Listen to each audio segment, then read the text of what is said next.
All right, today we're going to talk about physical and chemical properties and changes. So this is PS2, chemical and physical properties, and PS5, chemical and physical changes. The essential question, okay, is what are physical/chemical properties and changes? That's what we're trying to focus on all day today and our next class. So anything in red, like I said, you need to write down on your Cornell notes.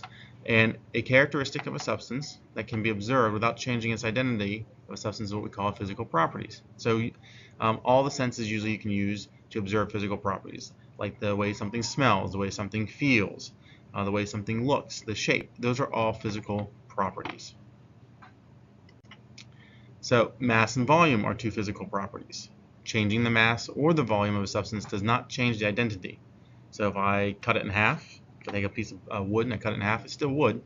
It just has less mass. It's in two different pieces.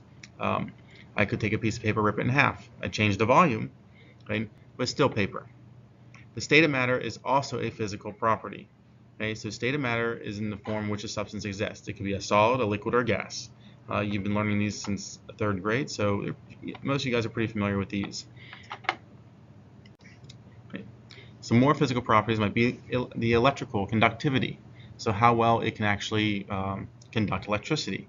Some metals are really good. That's a physical property of metals, is they can conduct electricity, while other things such as non-metals like plastics and wood, they don't conduct electricity very well, or glass. Density, we talked about density last lab. That's another physical property of matter, and it's a measure of the mass in a certain amount of volume. Thermal conductivity, similar to electrical conductivity, but this one just means how fast heat can transfer through a substance. Some materials are better than others. Okay. Solubility, okay, this is the ability of something to dissolve in another substance. So like sugar in the water, salt in the water. Some things dissolve very well, but if I put sand in water, it does not dissolve in water. It does not have a good solubility in water. Malleability, okay, that's how well something bends. So earlier we were bending our paper clips in one of our previous labs, and that would be malleable, okay, and how well it can be rolled out and pounded into different shapes. Okay. Magnetic, not everything is magnetic. Common misconception is that all metals are magnetic, but really it's only 3 different metals that can be magnetic. And for your information, it's iron, cobalt, and nickel. Okay. So we're still on what are some physical properties of matter, and another one would be how shiny, or the luster we call it, okay, a metal might have. Some things are more shiny, some things are not shiny. We call that dull. Melting point is another physical property. The temperature at which something either melts or something might boil. That's another physical property.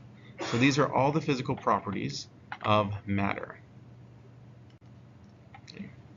We're going to talk a little bit about chemical properties of matter.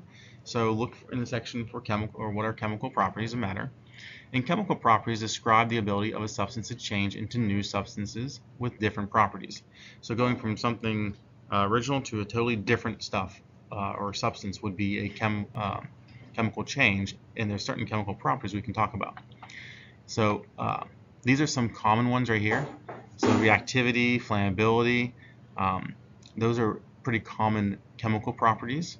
A good example is the ability of something to rust would be a good example of a chemical property.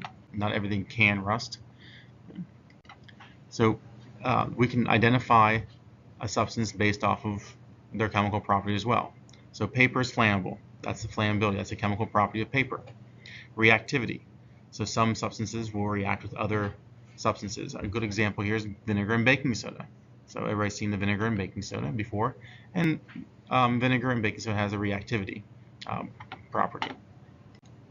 So the differences between physical and chemical properties. So a physical property can be observed without changing its identity. So I can tear a piece of paper, still paper. Okay? A chemical property can be observed by only changing the identity of a substance. So I can't observe the flammability of paper without it actually burning and seeing the paper go from paper to ash. All right, so we're going to talk about how physical and chemical properties identify a substance. So properties unique to a substance are its characteristic properties.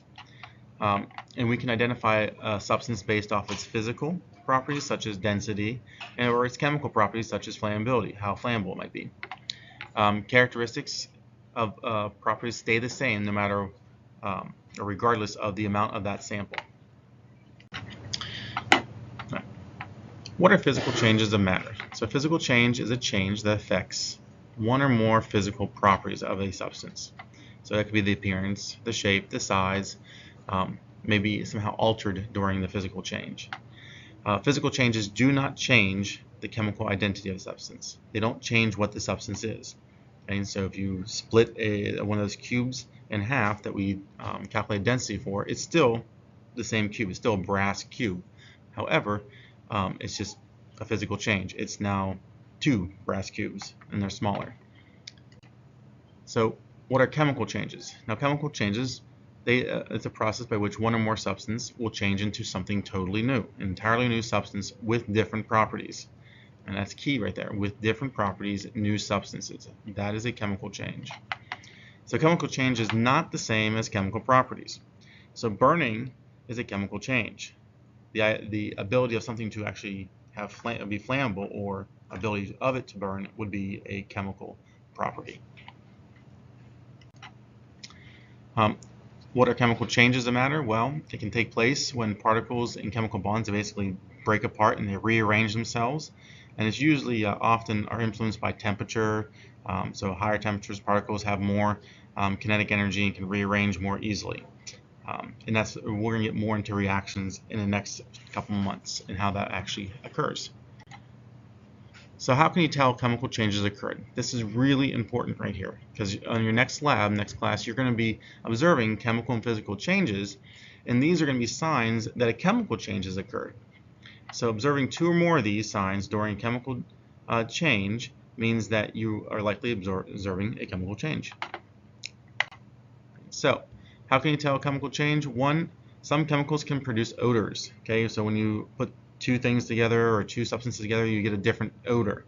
Not the same odor, a different new odor. That would be a chemical change. Burned paper, that smell of fire or firewood, or that would be that odor. Sometimes a chemical change can cause fizzing and foaming, which is indication of a gas. So when you mix vinegar and baking soda, you get that bubbles up and it turns into a gas.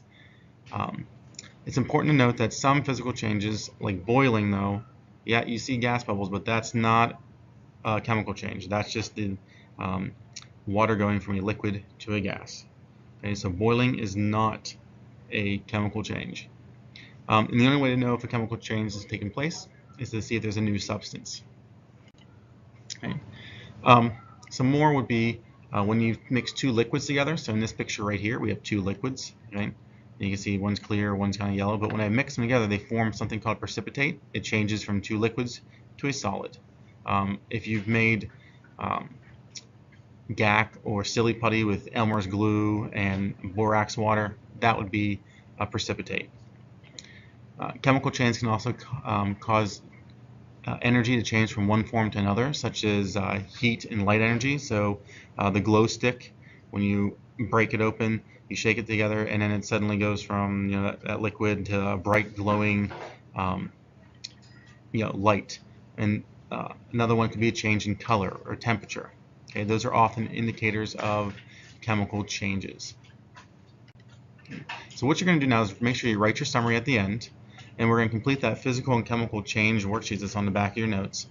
And when you come back, we'll either do a playlist of chemical and physical change activities in Discovery Education, or we might do our lab. Okay. See you in a bit.